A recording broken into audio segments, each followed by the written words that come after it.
आणि मी ते विश्वास ठेवायचा का? आई, मी 1000 मुलींमधून ओळखू शकतो ते डोळे कोणत्या मुलीचे आहेत. ही ती मुलगी नाहीये.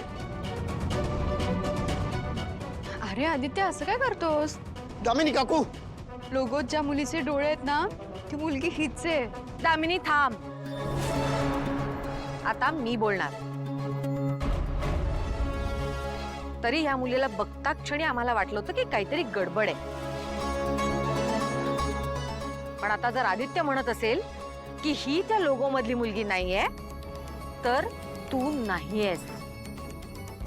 तुला नक्कीच इथे कोणीतरी पाठवलंय. तुला का पाठवलंय, कशासाठी पाठवलंय, मी शांतपणे विचारतेय. तोवर उत्तर दे, नाहीतर मला नाईलाजाने पोलिसांना फोन करावा लागेल. पोलीस नको. हे बघा, तुम्ही कोण आहेत ना मला माहिती नाही, पण मी कन्फर्म सांगू शकतो की तुम्ही खोटं बोलताय. कोणी करायला सांगितलं तुम्हाला हे?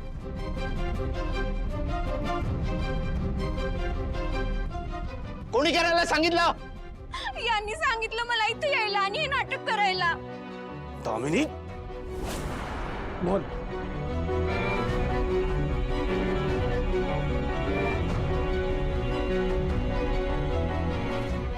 आत्ताच्या आत्ता आमच्या घरातनं चालतं व्हायचं. तुझं नशीब समज की मी अजून पोलिसांना फोन केलेला नाहीये. मला ऑनलाईन पेमेंट करा, मी निघते.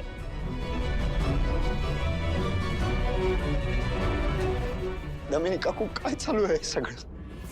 तुम्हाला चांगलंच माहिती आहे ना की ते डोळे, ती मुलगी माझ्यासाठी किती इम्पॉर्टंट आहे. ते का खेळताय माझ्या भावनांची?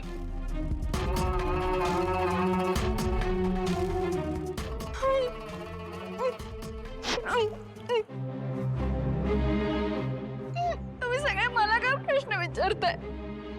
एकाने तरी विचार केला का की हे सगळं मी का केलं असेल? आदित्य ऐक, मी ना हे आपल्या कंपनीसाठी केलं, कळलं ना?